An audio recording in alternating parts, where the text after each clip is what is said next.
ওয়াজ হয়ে গেছে, দোয়া করব। ওয়াজ যথেষ্ট হয়ে গেছে, আমরা যা শুনলাম। রাত গভীর পর্যন্ত জেগে এর ভিতর থেকে যদি আমরা একটি কথাও যদি সেইভাবে আমল করি, আমাদের আর ওয়াজের প্রয়োজন হয় না, ঠিক কিনা? কথা বলেন। কিন্তু প্রতিনিয়ত এত মাহফিল হচ্ছে, এত আলোচনা হচ্ছে, এত বয়ান হচ্ছে, আমরা হেদায়েত হচ্ছে না, ঠিক না? কারণটা কি জানেন? একটাই কারণ, আমরা যা শুনতেছি হায়াতের জিন্দেগি এখান থেকে যাওয়ার পরে এটা যে বাস্তবায়ন করতে হবে, আমল আনতে হবে, এই মঞ্চ থেকে নামার পরে আমরা কিন্তু সেটা ভুলে যাচ্ছি। কথা বলে রাখা। আর ভুলারও কতগুলো কারণ আছে। একে কোরআন পড়ে কি হাদিস পড়ে আমরা কি এক একজন এক এক কায়দায় মানুষকে বোঝানোর কারণে আমরা সবাই বিভ্রান্তির মধ্যে আছি। কথা বলে না কেমন? আমরা যারা বায়াত গ্রহণ করেছি মুর্শিদের কাছে, প্রকৃত অর্থে যদি আমরা বায়াতে রাসূল ধরে থাকি, তাহলে আমার মনে হয় আর আমি বায়াত হইলাম, মুর্শিদ ধরলাম, বায়াতের সবক নিলাম, উনি বায়াত দিলেন, কালেমা পড়াইলেন, তাওবা পাঠ করাইলেন, এটা দেখার পরে জানার পরে আবার আমার কি কারোর কাছে নতুন করে জানার প্রয়োজন আছে? কথা কয় না? আছে? নাই। আমাদের ভিতরে ফেতনাগুলো একটাই, আমরা যেটা শুনতেছি, মুর্শিদ যেটা বলতেছেন, সেটা কিন্তু আমরা কি জীবনের সঙ্গে বাস্তবায়ন করছি না। না করার কারণেই কিন্তু আমাদের ভিতরে যত জটিলতার সৃষ্টি হচ্ছে। কত কেন? বর্তমান প্রেক্ষাপটে এক শ্রেণীর মানুষ এই সমাজের বুকেই আমরা মিলাদ পড়তে রাজি না। কথা কেন? ঠিক না? অনেকে মুনাজাত পর্যন্ত উঠাই দিচ্ছে, মুনাজাত নাই। কথা কেন? মানুষ মরে যাবে, একটু দোয়া করব, এটাও নাই। কথা কেন? এটাও কি? এবার মিলাদে বসছি, এক জায়গায় বসে রাসূলুল্লাহর মহব্বতে বসছি, আলোচনা শুনবো, একটু কিয়াম করব, সালাম দিব রাসূলকে, এটা মহব্বত, মনের ব্যাপার, এটা ভালোবাসার ব্যাপার। কথা কেন? এটাও কিন্তু আমরা অনেকে মানতে চাচ্ছি না। অথচ কিন্তু হাজারো বেদাত, নতুনত্ব বেদাত কিন্তু দুনিয়ায় কায়েম হচ্ছে। কথা কেন? কি কায়েম হচ্ছে? এই যে মাইকে ওয়াজ করতেছে, এটা তো বেদাত। রাসূল তো মাইকে কথা কয় না। ইলেকট্রিকের বাল্ব ব্যবহার করা হচ্ছে, এটা তো বেদাত। নতুন সংস্কার, এটা তো বেদাত। এখন যদি বলেন রাসূলের জামানায় ছিল না, তো রাসূলের জামানা ছিল বর্বরতার যুগ, যেই টাইমে মেয়েকে বাপ বিবাহ করত, পুরুষে পুরুষে জেনা করতো, এখন তো মাদ্রাসায় করতেছে। দেখতেছে না? নেটে দেখা যায় না?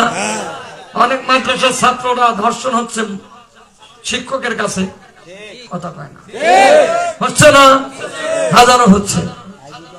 সেখানে কি জীবিত কন্যা সন্তান হইলে জীবিত কবরস্থ করা হইতো, মাটির নিচে পুঁতে ফেলা হইতো। কথা কয় না? কোন টাইমে বর্বরত আইমে জাহিলিয়াতের যুগ, অন্ধকার যুগ, ওই যুগে। আচ্ছা এখন কি বলেন তো, কোন মানুষ জীবিত মেয়েকে কি বাপ হয়ে দাফন করতে পারে? কথা পারে? পুরুষে পুরুষে ধর্ষণ, কোন সন্তানকে, কোন মেয়েকে বাপ বিবাহ করতে পারে? কোন মাকে সন্তান ধর্ষণ করতে পারে? ওই টাইমে অন্ধকার যুগ, বর্বরতার যুগে, যে টাইমে আলোর পথ দেখানোর জন্য, তাগুতকে কুরবানি দেওয়ার জন্য, নূরের অন্ধকার যুগ থেকে নূরের পথে আনার জন্য একজন মহামানব আসলেন, যিনি রহমাতুল লিল আলামিন, যিনি রহমাতুল লিল আলামিন। ওই টাইমে ইসলাম ছিল না, সংস্কার ছিল না, নামাজ ছিল না, রোজা ছিল না, জিকির ছিল না, টুপি ছিল না, দাড়ি ছিল না, জব্বা ছিল না, মাইক ছিল না, ইলেকট্রিকের বাল্ব ছিল না। ওই টাইমে যিনি হাঁটি হাঁটি পা করে মানুষের দাঁড়ে দাঁড়িয়ে গিয়ে একত্ববাদের ঘোষণা দিলেন, তাওহীদের কথা বললেন, রিসালাতের আলোচনা করলেন, তিনি আমার রাহমাতুল লিল। এই মানুষের সঙ্গে, এই মহামানবটার সঙ্গে কারোর তুলনা হবে? আমার রাসূলের সঙ্গে কারোর তুলনা হবে? এটাও রজবের চাঁদ, মেরাজের রজনী গেল না? কত কয় না? এই মেরাজটাকেই আমরা অস্বীকার করতেছি যে রাসূলের মেরাজ হয়েছে ঘুমের ঘর। নাউজুবিল্লাহ কবেন না? কি করে? ঘুমের ঘর। আমরা ঘুমাই তখন স্বপ্ন দেখি। আচ্ছা কোন আপনি মৌলবী স্বপ্ন দেখছেন, আর এই স্বপ্নের ব্যাখ্যাটা রাসূলের কাছে নিয়ে যায় ফেলতেছেন, নবীজির উপর চাপাইতেছেন, তা আপনি ঘুমাইলেই তো ওযু করা লাগবে। কত গানা? এখন বড় হুজুর নাক ডাকে ঘুমাচ্ছে, আজান হচ্ছে, আপনি তো ধরে নিয়ে এসে হুজুর নামাজ পড়ান, আর আপনারা দেখলেন হুজুরের নাক ডাকতেছে, আমার পিছে কেউ নামাজ পড়বেন? কথা কন না যে, কথাগুলো বুঝবেন কিন্তু কে পড়বেন? তাহলে হুজুর ঘুমাইলে ওযু থাকে না, বড় হুজুর ঘুমাইলে কি মুফতি হোক, মুহাদ্দিস হোক, মুফাসসির হোক, আলেম হোক, হাজী হোক, গাজী হোক, মোল্লা হোক, ফকির হোক, ঘুম ছুটে, ঘুম আসলেই ওযু ছুটে যায়, সেখানে কি ওযু করতে হয়। আর আমার নবী এমন একজন নবী যিনি রাহমাতুল লিল, যিনি ঘুমাইলেও তার ওযু লাগে নাই। তাহলে উনি আর আমি, উনি আর ইনি, এদেশে যারা বলতেছে কথা বুঝবেন কিন্তু। ওয়াজ আগে কইছে হয়ে গেছে, আমি কিছু খাস খাস কথা বলে দোয়া করব। যত আমি এসে এখানে মাগরিবের নামাজ পড়ছি, মাগরিব গেছে, ঈশা গেছে, আপনারা আসছেন, এই সবই মাত্র। তাহলে এখন যদি আপনারা আসেন, রাত তো 3টা বাজবেই। যদি কোন আমরা 2 ঘন্টা আগে আইছি, তো 2 ঘন্টা বাদ দিলাম, 3টার 2 বাদ দেন, কত? আমি যেমন মাগরিব থেকে 9টা পর্যন্ত অপেক্ষা করছি নামাজের জন্য, তাহলে এই সময়টুকু আপনারা অপেক্ষা করবেন দোয়ার জন্য। কথা কেনা? দেরি করে আসছেন বলি যে ছাড়ি দেবো, তা তো ছাড়বো না। কথা কেনা? আসবেন আবার বলবেন সকালবেলা তো আমাকে চাষে যাবো, তা তো হবে না। তাহলে ওইটাই যদি মনে থাকতো, তাহলে আপনি এসার নামাজটা পড়তেন। কথা কেনা? তাহলে বড় হুজুর ঘুমাইলে কি লাগে? কথা কয় না? এদেশের বড় মুফতি যদি মারা যায়, তার জানাজা লাগবে। কথা কয় না? আমার নবীজি, এরা যারা বলেন মরে গেছে, আচ্ছা বলেন মরা মানুষের জানাজা করার জন্য ইমাম লাগে না? এরা বলতেছে তাহলে আমার রাসূলের ইমাম কে ছিল না জানাজা করার? বড় হুজুরকে প্রশ্ন করি, বড় হুজুর জবাব আছে। নবী মারা গেছেন এনারা বলতেছেন, তাহলে মরা মানুষের জন্য তো জানাজা। কথা কয় না কে? তাহলে জানাজা, তাহলে রাসূল যদি মরেই গেল তোমাদের দৃষ্টিকোণে, তোমাদের কথাটা এক মিনিট জানতেছি, তাহলে যিনি মারা গেলেন তার তো জানাজা আছে, জানাজাটা রাসূলের কে পড়িয়েছেন? তাহলে নবীদের জানাজায় যদি ইমাম না থাকে, তাহলে নবীজি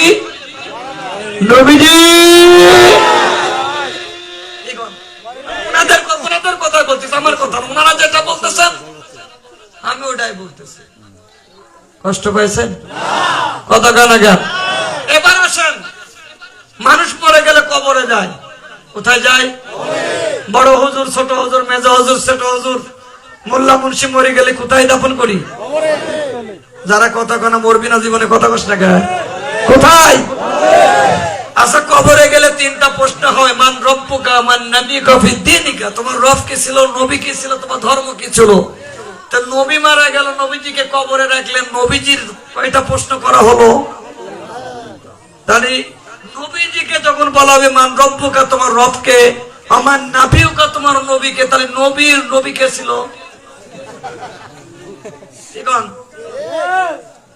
আমরা কিছু জানি না, আমরা পীরের মুরিদ, টাকাল মাকাল, আমরা গরু মরু চড়াই, এদিক ওদিক খাইয়ে বেড়াই, পরে বাড়ি যা কেনা বলে তাই বেদাতি করে বেড়াচ্ছে। ঠিক আছে, তোমরা তো সহিহ দলিল একটা বলো। কথা কয় না? বুঝতে পারছেন আমার কথা?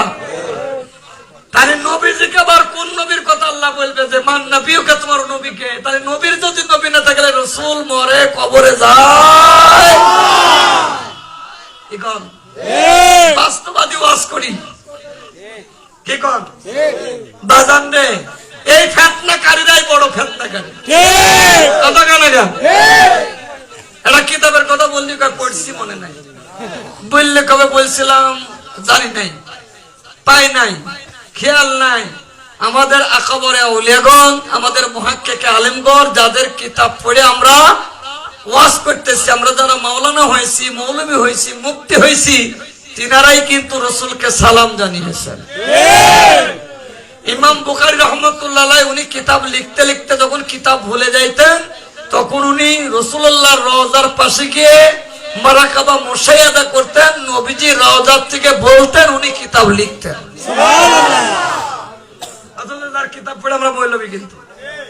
তাহলে উনি নবীজি বলতেছেন, তারপরে উনি লিখতেছেন। তাহলে আমি কি হলাম, উনার কিতাব পড়েই কিন্তু আমি বুখারী দর্স পাস করি, আমি পাগড়ি নিচ্ছি। কথা বলে তাহলে যিনি মানতেছেন, আমি মুরব্বীকে মানতেছি না, মানে আমার বাপ মানতেছে, আমি সন্তান হয়ে মানতেছি না। কথা কয় না। আর একটু যায়, নবী তো নবী, নবীজি মেরাজে গিয়ে 2 রাকাত নামাজ পড়িয়েছেন। এই নামাজের যিনি ইমাম, তিনি কে ছিলেন? ইমাম কে ছিলেন? আমাদের নবী। কে ছিলেন? কে ছিলেন? মুসল্লি কারা ছিলাম আমরা? এদেশের মুফতি মুহাদ্দিস, এদেশের বড় বড় আলেম কারা ছিল? আদম থেকে শুরু করি স্যার রুহুল্লাহ পর্যন্ত 1,24,000 মতান্তরে 2,24,000 যত নবী রাসূল এসেছিলেন, সব ছিলেন আমার নবীর মুক্তাদি।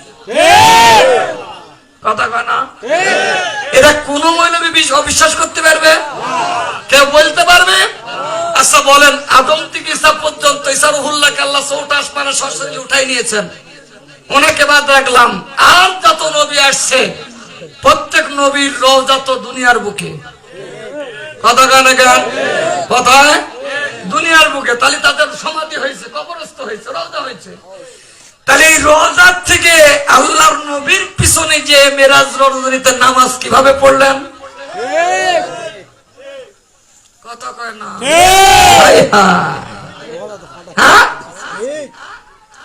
তাহলে সব নবী আসলেন আগে, আমার রাসূল পরে এসে যখন ইমামতি করলেন, নাম হলো ইমামুল মুরসালিন রাসূল রাব্বিল আলামিন।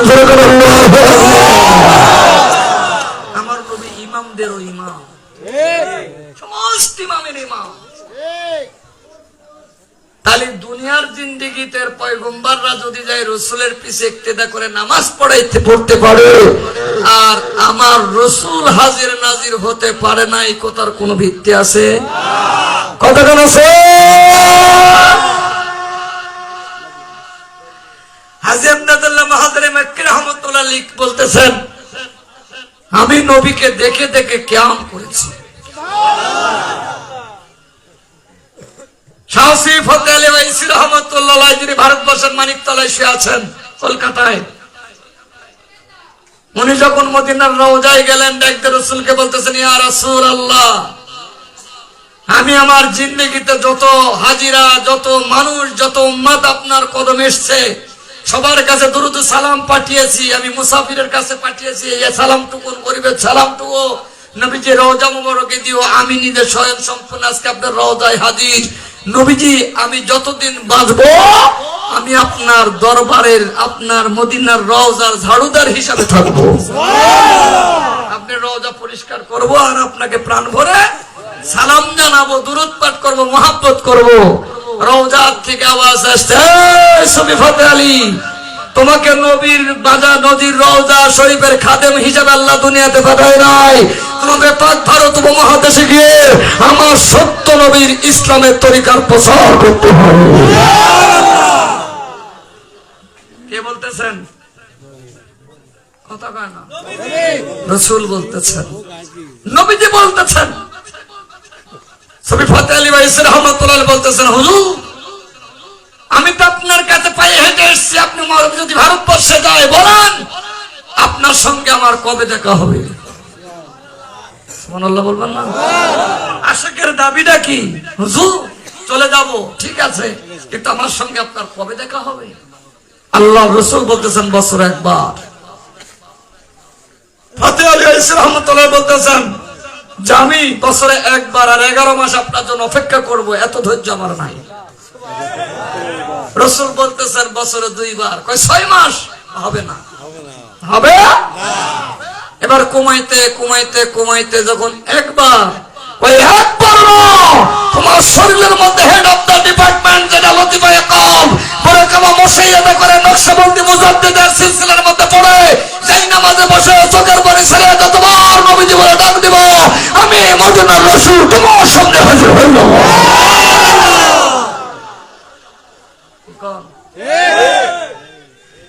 সেই তরিকার প্রচার জাকেররা করে। কাদের বেদাতি বলতেছো তুমি, কাদের বাতিল বলতেছো?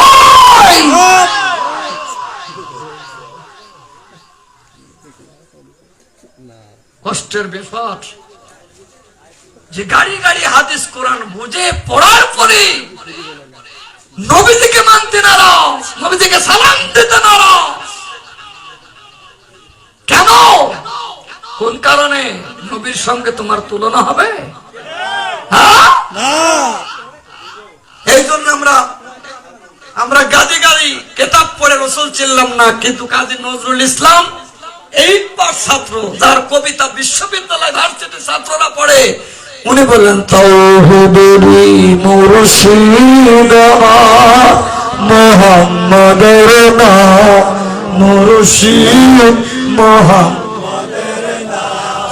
নাম জপলে বুঝতেই পারি খোদাই কালাম, মুর্শিদ মুহাম্মাদের নাম। কত সুন্দর কথা! এজন্য আল্লাহ কয় তোর দাড়ি নাই, জুব্বা নাই, লেবাস নাই, পোশাক নাই, আমার রাসূলকে মুহাব্বত করার কারণে তোকে আমি ইন্টারন্যাশনাল কবি বানাই দিলাম। সুবহানাল্লাহ। যে নবীজি ইমামুল মুরসালিন, খাতামান নবীন, শাফিউল মুজনবিন, সেই নবীকে খাটো চোখে ছোট চোখে দেখলেই তার ঈমান থাকবে না। থাকবে কি? আল্লাহ কো রফানা লাকা যিকর। নবী যারা আপনার রহমতের চাদর নিয়ে টানাটানি করে, মন খারাপ করবেন না, আমি জমিন থেকে আরশে আজিম পর্যন্ত আপনার সম্মান বাড়িয়ে দিয়েছি।